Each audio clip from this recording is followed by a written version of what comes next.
Want to get back out to breaking news we are following. In downtown Albuquerque, the front wall of Lindy's Diner downtown has collapsed. Let's go out live to our Melissa Wright at that scene. 5th and Central. Melissa, this building just got shut down last week over safety concerns. So as those prices continue to go up, we're all looking for ways to get the most out of a tank of gas. The Albuquerque Public School Board hosted a listening session last night at their headquarters. They wanted to hear from students, staff, families, and really just community members about safety on and near campuses. A few short days away now, and a new survey from It's a Family Thing is shedding light on what moms are really wanting for their day, and I can confirm these findings are accurate. Santa Fe drivers will soon see a return of automatic speed and sound enforcement. Togetherness, which is music. It's the lead singer of the All-American Rejects rejecting the idea of high ticket prices for concerts, and we appreciate this. We do. Yeah, why not just set up a show in people's backyards? The days of dispensing your own drinks at McDonald's are numbered. Listen, Mr. McDonald, are you listening? Bring salads back. Where have they been? The pandemic, all of a sudden they couldn't serve salads anymore for some reason during the pandemic, and then they never brought them back. State police are investigating after one of their officers shot and killed a suspect in Los Lunas. New Mexico's primary elections are exactly 5 weeks away from today. He takes any time he can to tell me about the personalized jersey that y'all gave him. I've heard it about 100 Steve, times. come here. Where's mine, John? Can I break some news here for you? Yes. Steve has just agreed to throw out the first pitch on opening night for us on April the 4th. You better start practicing. That's right. Yeah. You want me to go throw a few out? I need a coach. Yeah, There you go. I'm very honest. Suspects at the center of a massive human trafficking operation in the metro were expected in court for their arraignment hearings this morning. Hicks, financial advisor from Oakmont Advisory Group. I know what you're going to say, okay? Yes, I know. He's the king of responsibility here. We're tracking 2 growing fires across our state. Pretty incredible update we just got on the Sparks fire in Quay County. That's in eastern New Mexico. So it started after 3 yesterday afternoon near Highway 156. The update just a few minutes ago now has it estimated at 10,000 acres. It was at 1,500 just yesterday.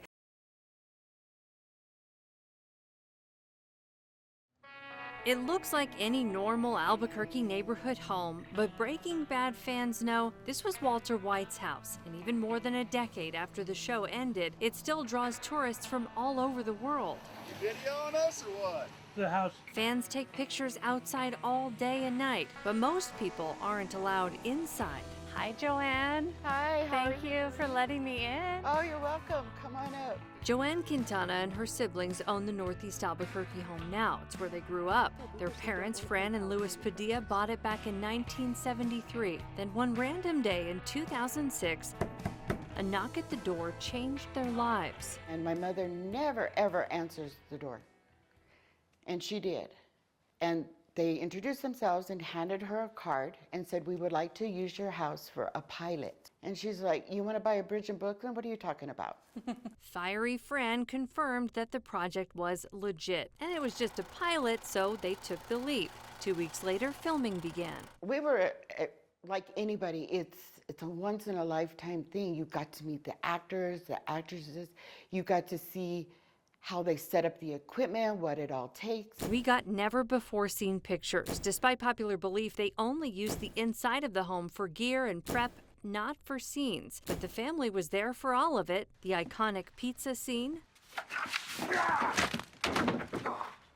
Joanne says they had boxes of pizzas lining her sidewalk in case Bryan Cranston didn't get it on the first take. He nailed it on try 1. And this pivotal scene when Skylar walks into the family's pool, the family snapped this as they filled it with 90-degree water to make the actress comfortable. And Fran always had cookies for the crew. What was funny is Bryan Cranston, he couldn't eat not one cookie.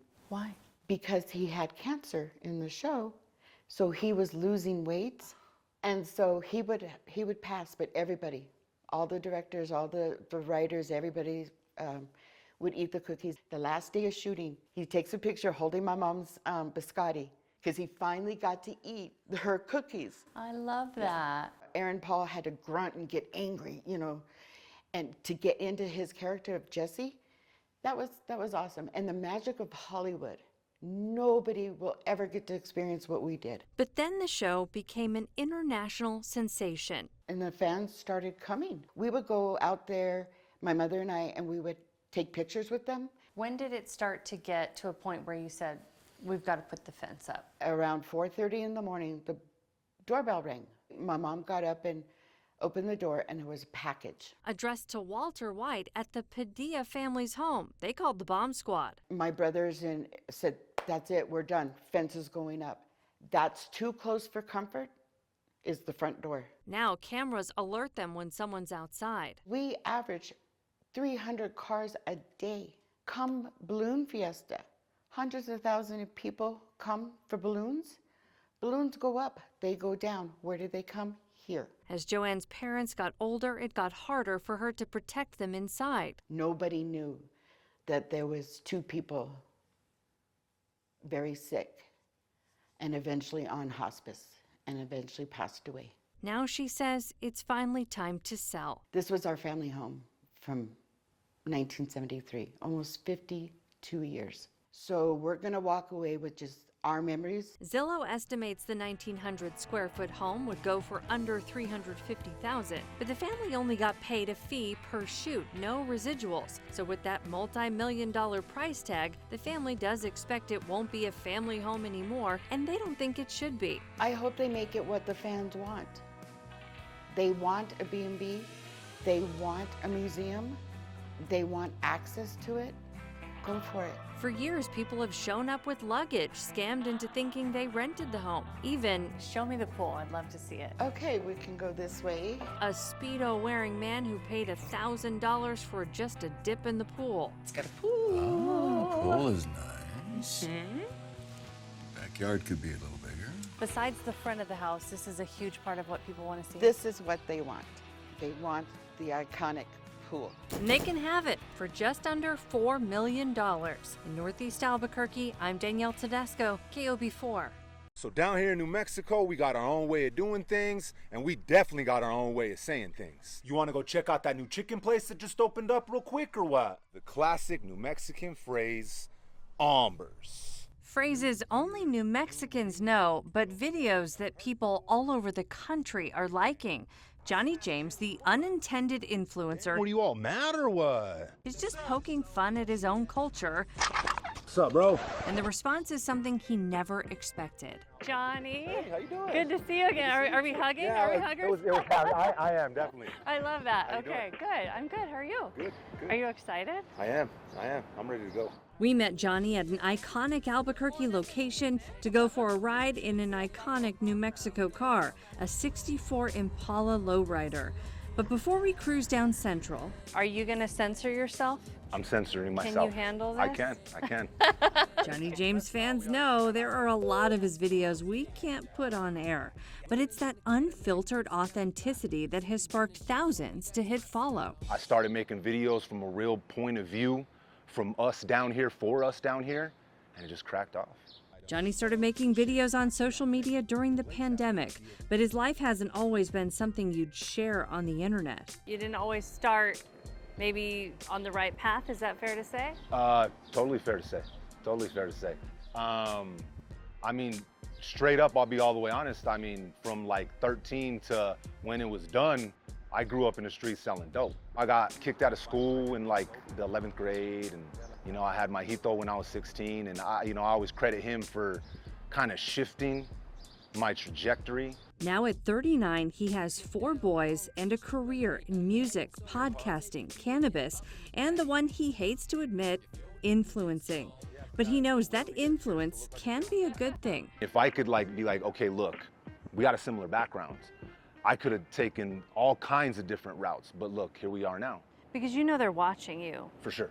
New Mexicans helping New Mexicans. So he's using it for good. Most recently, he started a GoFundMe to raise money for the folks in Ruidoso who were hit by wildfires and flooding. He came on our newscast to get the word out. Goal is 100,000. Goal is 100,000. Just as he expected, New Mexicans showed up. They've raised more than $70,000. And Johnny's just getting started. We're here to help.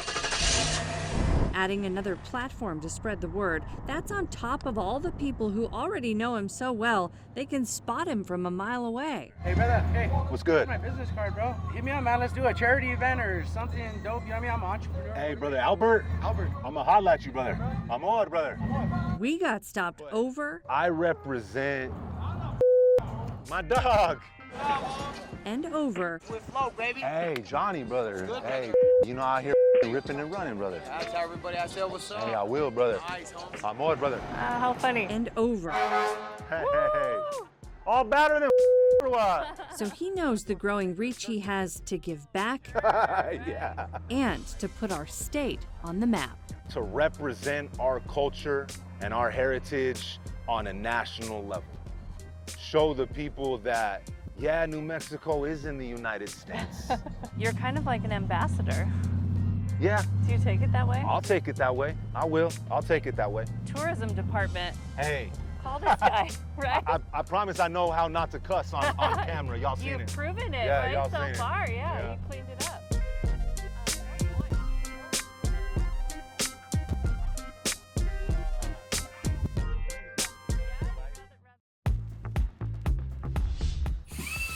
You'll remember we took out the old closet doors and the track.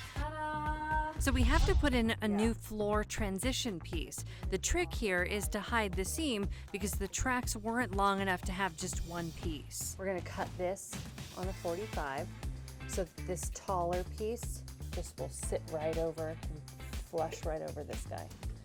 Moment of truth. Look at you. See how much better that seam is? Totally. We screwed it in and wood filled the seam. Wow. Next, shoe shelves. Yeah. 29 5/8. I wanted to install them to be symmetrical with the other shelves she already had on the other side. Yeah, like that. Oh yeah, heard it. Up a little. Right there. But then I took a quick phone call and left Julie alone. She leaves me unattended for 1 second, and this is what happens. What happened? It broke in the wall. Oops, there was a stud back there. Not my fault. That's right. We put in 3 shoe shelves. She will need more at some point. Julie has these gorgeous lamps, but they're all the way in the back of the room and they go in a plug. So I have a hack. So as soon as she walks in that door, she can flip the switch. It comes with a remote that can mount to the wall, and What you do is you have these 2 plugs that are like receivers, and they go in your outlet. Look, whoop, they turned on. then just plug the lamps into the receiver plugs. Oh baby. Okay, now hit the switch. Ah! Is that so fun? That is so perfect. Isn't that cool? When Danielle told me this, it completely blew my mind. She knows the best tools. All right, last project. It's called a valet. This is so critical for picking out your outfit for the day before or steaming. Sorry. So, maybe a little bit higher. Yeah. I Right like there? it. Yeah, I think that's perfect. Okay. Love it. Here comes the fun part. Color coding the dresses, organizing the purses with these clear dividers, and putting sweaters on some extra shelves in her room. Danielle Todesco, KOB4.